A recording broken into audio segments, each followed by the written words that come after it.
Hello. Howdy ho, everybody. Welcome to Tuesday's lunch chat.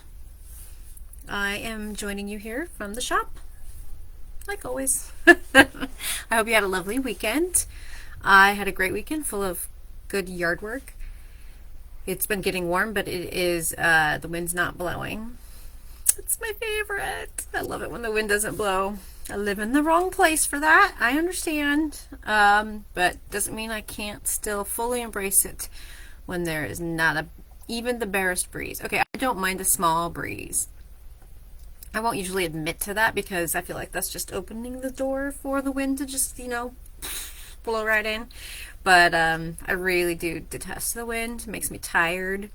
Not being in it even, just hearing it, seeing it out the window makes me tired.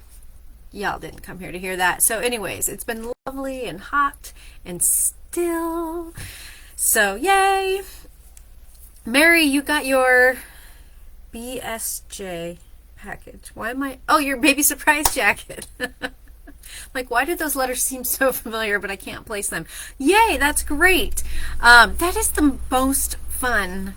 Have you guys all made the baby surprise jacket? I mean, we're talking classic here. This is Elizabeth Zimmerman, the funky little knit that is impossible to discern what you're doing the very first time, but it turns into the coolest finished project.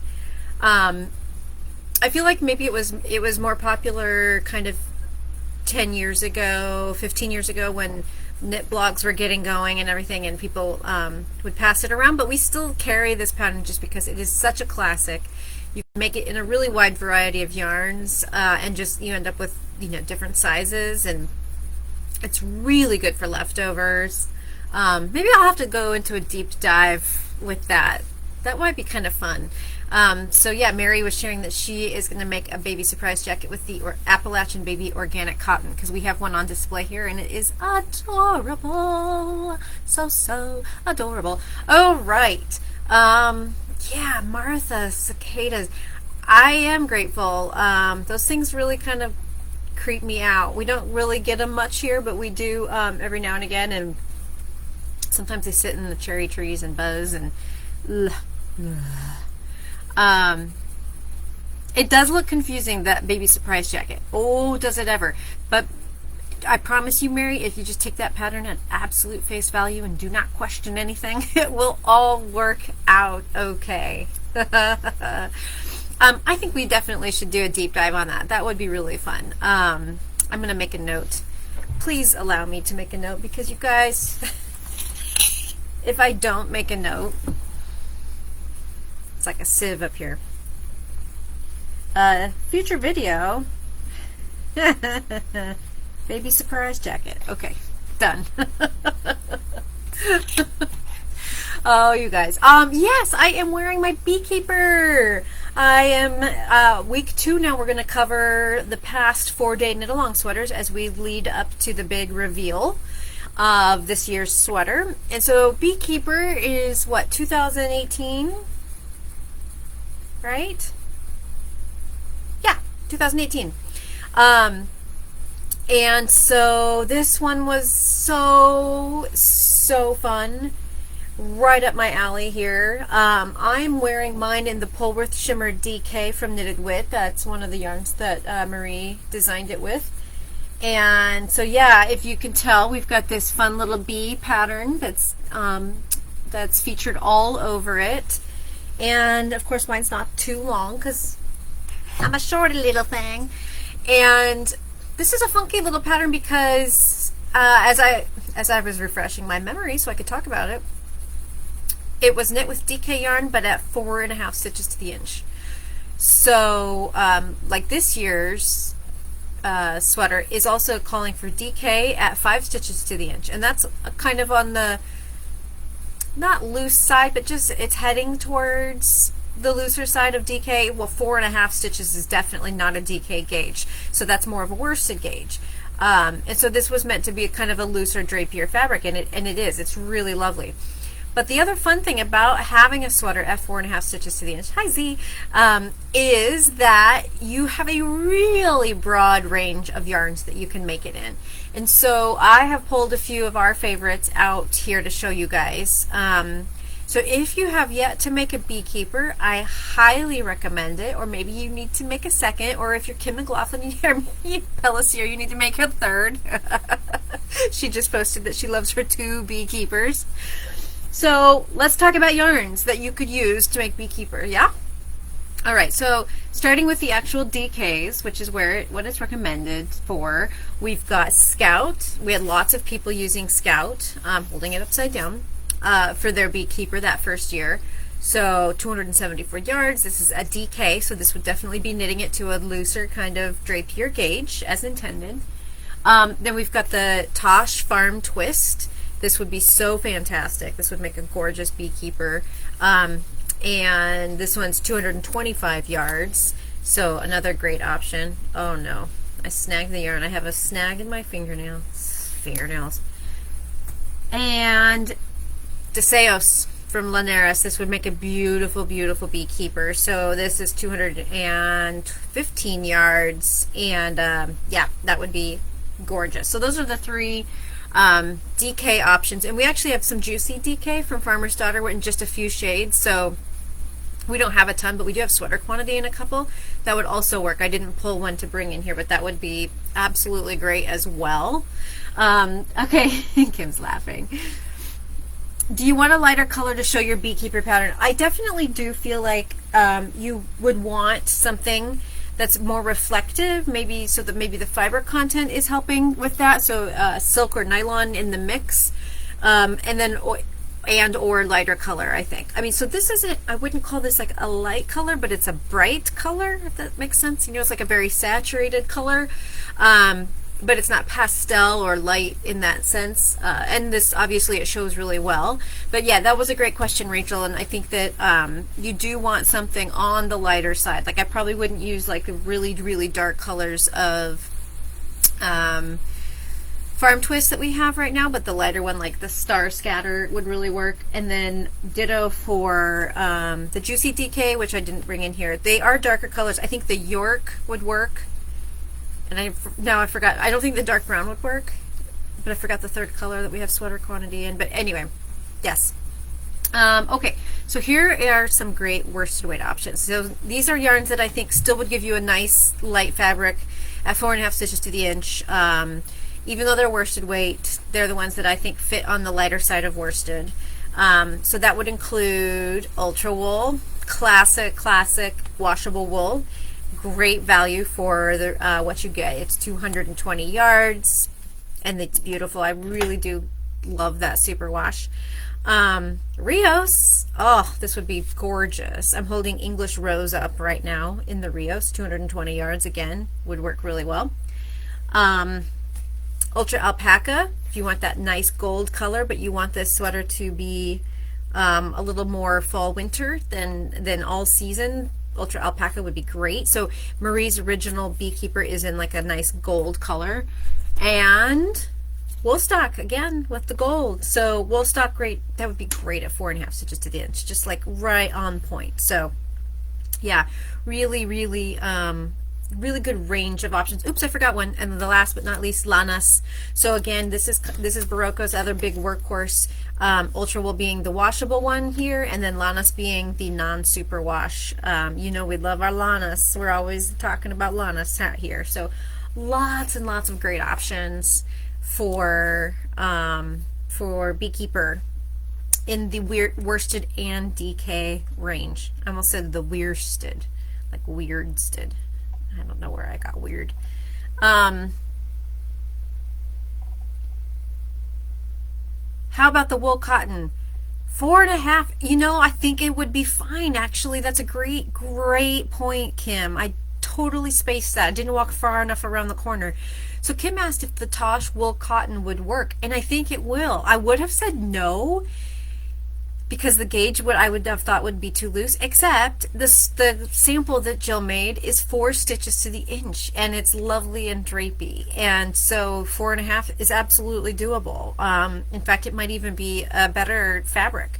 So yes, I wish I had one I could just grab right here and magically show you, but the Tosh wool plus cotton definitely would be great for a beekeeper. And oh, wouldn't that be really nice? That would be like totally all season. You could wear it all year round.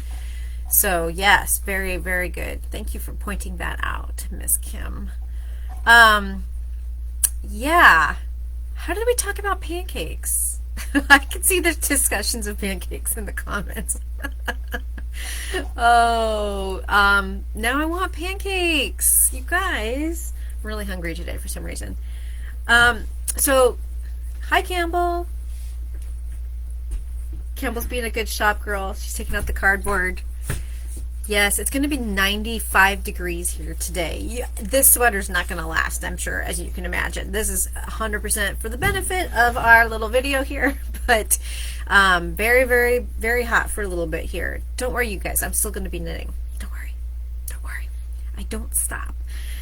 So the other thing I wanted to show you guys today, because it is the first of the month, and I get to show this off on the first of the month and not a day before, is the latest colorway in the HERstory Sock Club from Knitted Wit, and it is beautiful.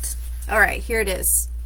This is called Red Umbrella, and it's got a beautiful kind of rainbowy thing going on with some blue speckles, and then it's got the orangey red at the top. And this color this year is all about women making a difference, and this color is in honor of Georgina Beyer, who is the first openly trans woman in national office. And she is it's New Zealand where she is in office, and I've already forgotten because I just read, we have a whole letter about Georgina and what this color was inspired by. If you go to the HERstory listing on our website, it says read the love letter here. You just click that link, and Knitted Wit puts always together like a really great like little brief sheet so that you can learn. But I was just trying to look up again about what her current office is that she holds.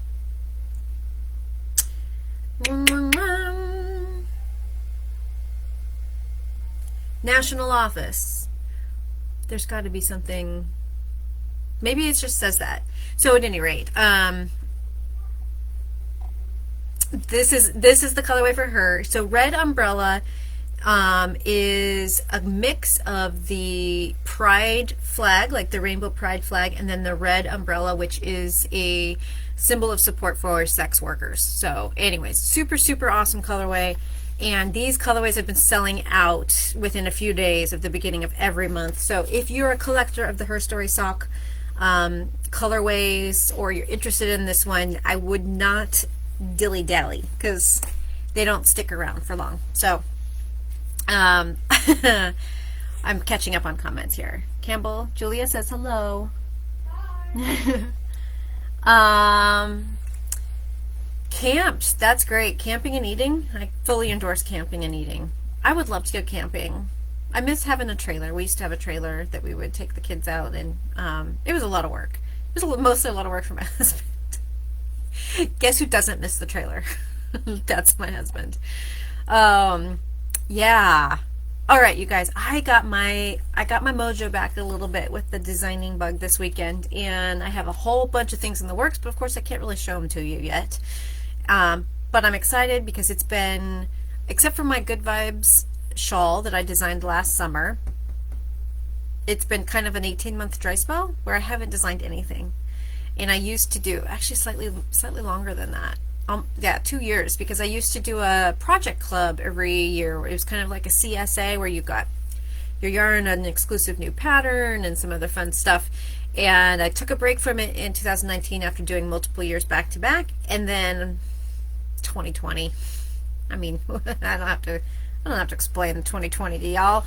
So yeah, it was nice to kind of feel that creative juice flowing again and have some ideas for fun new patterns for you guys. Jeanette asked, is a solid suggested for the Beekeeper or can it be variegated? So, Jeanette, I would say to stick definitely closer to like a tonal solid. I'm just going to really quick look at the finished projects here. There's only 1,619 of them. That is so many. Hey, I got a Ravelry error notice. Let's try this again. That's weird. I can't look at the projects. I'm getting a little, what's the dog's name? Oh, that cute little dog that was the mascot. Okay, well, I can't look and see. I was going to see if I could find any finished projects of the Beekeeper that are in variegated yarns so that I could give you a better answer. So, yes, Kim, like Kim said, she thinks that you would lose some of the detail. I do think that because the whole point is these little bees.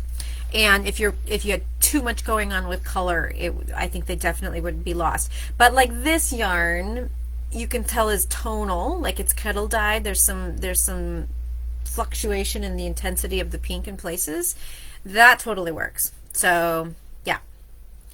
Let me try this link one more time. Nope, still can't look. Oh well. Yeah, okay, so Terry says she did hers in a tonal tweed and it worked well. More solid is better, yes. I didn't think about a tweed. Bob, that's the dog, yes. Oh, I probably sound so all over the place right now. Yeah, I'm getting the little Bob error on Ravelry when I try to view the Beekeeper projects. Tweed would be really fun too. Terry said that she did hers in a tonal tweed. That means like the Farmer's Daughter would be really great and the Universal. Oh, brilliant, Audrey. Ding, ding, ding, ding, ding. Audrey wins. Audrey says, let me scroll up and see who was asking. Jeanette. Jeanette, if you have the Knit a Little book from Marie, her newest book that came out earlier this year, you could try the little Beekeeper hat in your variegated yarn and see how it looked, because there is a great hat pattern sized for the whole family. All the hats in that book are sized for the whole family, and that you could just you make the hat, you get to see the stitch in action. So great suggestion, Audrey. Thank you. All right, you guys, I gotta get back to the grind and finish up my work, talk some good vibe stuff with my good vibes girls. So yeah, I hope you guys have a great week full of fun. Oh, one more thing, sorry. It's coming out in the newsletter here this afternoon, but Jill has done a great video for everybody giving the scoop on how to use the Coco Knits Knitters Block Kit and the Sweater Care Kit. It's on our YouTube, and we just did a blog post about blocking. So if you are a reticent, reluctant blocker, never fear. We are here to help. So go check that out on our blog. Check out Jill's video. She is the master blocker. So she even gets people bringing their stuff in to ask to be blocked here at the store. So check that out. It'll be in the newsletter as well. All right, everybody. Have a great week. I'll see you Friday.